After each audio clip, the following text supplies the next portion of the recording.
Hello po, ako po si Julieta Romero. Inanyayahan ko po kayong manood sa aking story na kung paano ako nakasurvive ng 6 years sa Middle East. Ma'am Juliet, gano'n na rin po kayo katagal na OFW? 20 years. 20 years? Yes. Wow! But anyway, dito lang sa Hong Kong? No. Anong bansa? Kuwait rin. Ano pa? Qatar. Qatar. Saudi. Saudi. At dito. And dito. And the whole world. Parang lagar. Ang dami mo nang napuntahan. But anyway, bago natin pag-usapan yan, taga saan po kayo originally sa... Zamboanga del Norte Province. Doon talaga? Yes. Okay. Bisaya. And way back 20 years ago, ano yung pinaka-reason mo kung bakit ka nag-abroad? 2006, nag-umpisa ako dahil sa ambisyosa ako. Yan ang ano ko, dahil sa pera. Dahil kulang ang financial namin. Nag-ano ako bilang farmers yung mga nani-tatay ko. Gusto kong tumulong sa kanila. When you mentioned kasi yung word na ambisyosa, di ba? Sa English, dreamer, di ba? In a negative way ba or positive way? Masasabi mo? Parang negative. Negative? Negative Okay. siya, Pastor. Kasi as you know, may positive naman yan, may mga negative. May mga positive kasi meron silang dream sa buhay. I think, masasabi ko pa nga na yung mga taong walang dreams is para sa akin negative yun. Bakit? Kasi sabi nga, lagi nating natututunan, kung pinanganak kang mahirap, tapos namatay kang mahirap, abay kasalanan mo yan. Yes. Pero kapag pinanganak kang mahirap and you did something para umangat yung buhay mo, kasi ang tawag dyan is dreamer, pero merong action. So bakit dreamer, nandun ka sa ambisyosa na negative? Bakit? Paano mo nasabi? Dahil yung ano, yung biyanan ko, sinabihan akong ambisyosa dahil gusto kong magkaroon ng maraming pera. So that time... So ambisyosa ka in a way na materialistic. Yes, yes, Okay. Pastor. Get it. So, and then, sabi mo nga, ambisyosa ka, pero wala ka pang family that time. That time, meron na. Meron na. Yes. May anak ka na rin May that anak time. ako, dalawa. Pero ang gusto, ang pinaka-reason mo is maging materialistic lang talaga. Yes. And then, una mong abroad is saan? Kuwait, Kuwait. And then afterwards, Qatar, Qatar, and Saudi. Saudi, and then dito na sa Hong Kong. Saan yung pinaka-worst experience mo dyan sa mga bansang yan? Ang pinaka-worst ko ay sa Kuwait talaga, Pastor. Bakit? Kasi first time ko doon, 2006. Walang cellphone, wala lahat. So, letter lang. Sulat lang, galing sa pamilya. So, lahat tago doon, walang simbahan, wala lahat. So, sabi ko, okay, lakas ng loob lang po. So, ang dala-dala ko yung maliit na Bible, yun lang. Pero gusto pang kunin sa immigration. Oo. Kasi nga, Bawal nga, bawal. Muslim country kasi doon. Yes. And then, pero nakuha talaga nila. Hindi nila nakuha. So, at least Kasi meron yun lang kang- kasama ko. Which is very very good, di ba? Yes. And then, ano nangyari doon? So, pagdating ko doon, mga 2 years natapos kong kontrata ko. So, may kasama ako sa bahay. Pilipina din. Matagal siya mayordoma doon. So, ang akala ko, maging friend kami. So, sip-sip siya, Pastor.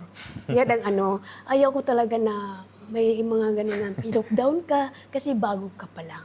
Yun ang ano. No, I was talking kanina sa isang member sa health center natin. And then we were talking about ganitong klase ng situation. And then na-mention niya sa akin yung napaka-interesting. Sabi niya, ang pinakamahirap pag may kasama ka, hindi yung trabaho, kundi yung makisama. Trabaho, kaya mo pang i-enjoy. Pero pag may misunderstanding kayo ng kasama mo, Yes. ang bigat ng Yes, talaga, trabaho. Pastor.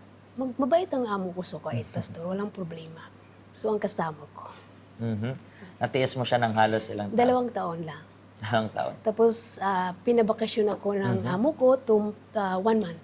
And then, hindi ka na bumalik o bumalik ka pa rin? Nag-sign ako ng renewal, 1 month. Pagbalik ako, akala ko magkaintindihan pa rin kami ng kasama ko. So ngayon, mas lalong siya ang ugali niya. So tumakas ako, Pastor. So tumakas ka? Yes. When you said na tumakas ka, bumalik sa Pilipinas, gano'n? No. Hindi. Nag-ano ako ng 6 years sa labas. Natrabaho ng restaurant, tago ng tago. Really? Yes. So parang naging TNT ka doon. Yes, yes, Pastor. Pero okay lang sa mga restaurants na tumanggap sila ng Tumanggap mga sila, pero pag may mga pulis na magpunta, hindi naka-uniform, paanuhin nila kami, natago kami sa kusina, gano'n. Oo. So naranasan mo yung ganyang sitwasyon Yes, na magtatago. yes, yes. Within 6 years yan. Yes, 6 years. Tapos hindi alam ng pamilya ko yan, Pastor. Sinungaling ako sa pamilya ko na ganito, okay lang ako, gano'n. Mhm. And then paano yan yung pagbalik mo? Pagbalik ko ng Pilipinas, may free na sa immigration. So parang nag-surrender ka na rin? Yes. Kasi pagod na akong magtrabaho ng 6 years na parang walang nangyari, Pastor. So, Di ka rin nakapag-ipon that time? no. Kasi tago ng tago. Kasi kapag may Saan ka part-time, nag-i-stay that time? nag-boarding house din ako. So, yung ganyang situation ba, ikaw yung mas nakakaalam, marami rin ganyang sitwasyon doon sa... Yes. Yes, Pastor, marami. Nakakaano lang, let me cut you ngayon lang. So, alam ko po na when you are watching us and then nasa ganito po kayong sitwasyon, alam ko na swak, parang nagiging puzzle yung lahat. Kasi alam nyo yung pinagdadaanan na ito.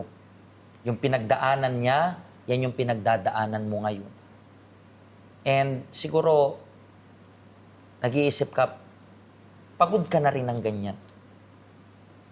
Sana po na-inspire kayo nitong program na ito. So wag po kayong aalis. Pagpapatuloy natin yung story niya ngayon. Okay? And nag-surrender ka sa immigration. Yes. And then, hindi ka naman nakulong. Hindi ako nakulong kasi kusa akong sumurrender sa kanila.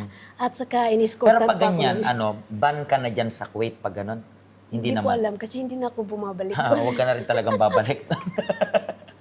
Ayaw ko na talaga. Ayaw mo na. Hindi kasi traumatic rin yung experience Yes, yes, mo, di ba? ayaw ko na talaga. Sabi mo nga, mabait yung amo, pero yung kasama mo pa, Pinay, Pinay. tingnan nyo.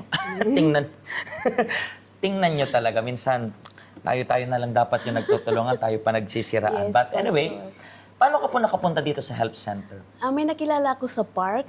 Nagsundo ako nung alaga ko, tapos may nakausap ako sa park, binigyan ako ng leaflets. Pero gano'n ka nakatagal dito sa Hong Kong? 8 years. 8 years. Ilang amo na? Pangatlo. Pangatlo. Pero para sa'yo, ang dami mo nang naikot na mundo, mas okay dito sa Hong Kong kaysa sa Middle Yes, East? okay dito sa Hong Kong. Kaysa Middle East. Gano'n ka na po ulit katagal sa health center? Mag 2 years na Magto rin. 2 years. And then within these 2 years, ano yung natutunan mo dito sa health center na bilang isang OFW, ina-apply mo yun and you believe na sino man yung nakikinig sa ating OFW, makakatulong itong natutunan mo rin. Ano yun? Ang natutunan ko po dito, marunong humbleness at huwag magsabi na yes ng yes. Learn how to know, to yes, to no, to say no. So, lahi kasi yes ka ng yes. Yes. Pag Dati, sinabi mong yes ng yes, kanino? Kanino? sa mga anak ko, Sa anak, ano pa? sa kaibigan ko. Kaibigan, ano pa? Tapos may manghiram sila, pahiramin ko, ganun ang ano ko. Pero ngayon natutunan ko dito na marunong na akong magsabing no. Kasi sabi ko nga, 'di ba sa financial seminar natin lagi natin sinasabi na kung tunay mo yan kaibigan, tatanggapin nila yung no. Yes. Pero kung yung nagsabi ka ng no, hindi nila matanggap yung no mo, nangangahulugan lang na dapat mong i-filter talaga yung kaibigan mo na yun. Bakit? Kasi aanuhin mo yung maraming kaibigan kung hindi naman totoong kaibigan. Tama, Pastor. And dito sa Hong Kong, isa sa, alam natin, marami dito sa Hong Kong, kung di nila alam, marami ditong nabubuong circle of friends. Kasi parang na-out of place kapag mag-isa ka rin naman. Pero aanuhin mo yan kung in the end of the day, sasaksakin ka lang naman yan sa likod. Diba? So, yun yung natutunan mo, learn to say no. Yes. Diba? At yun din po yung gusto naming ipasa para sa inyo. Siguro po, nasa situation ka na, yes ka lang rin ng yes. Di ka marunong humindi. So sana po na-inspire kayo ng story na to para matuto kayong humindi. Hindi kasalanang humindi. Kung ilalagay mo yung sarili mo sa alanganin dahil sa oo ka ng oo, sana umabot itong program na ito para sa inyo. Thank you very much po, Ma'am Juliet, and we believe na na-inspire natin yung mga kababayan natin, di ba? Nasaan man sila. Katulad mo na ang dami ng experience abroad, so sana maging lesson to sa mga nasa abroad Thank you, at sa mga balak mag-abroad. Thank you very much po, okay? Maraming salamat rin po sa inyo at hanggang sa susunod muli. God bless you.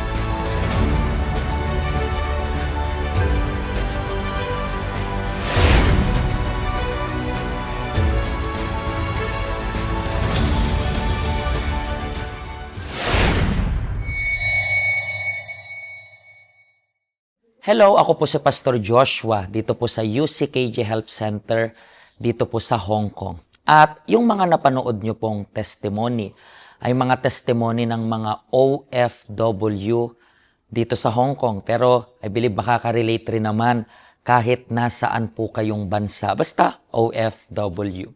Ang health center po natin ay walang pinipiling religion. Base na rin po sa name, Health Center. Kung kailangan nyo po ng karagdagang information, nandito lang po sa baba lahat ng information na kailangan ninyo. Kontakin nyo lang po kami at magiging masaya po kami na matulungan ka, ma-assist ka, nasaan man po kayong bansa. Pagpalain po kayo ng Diyos.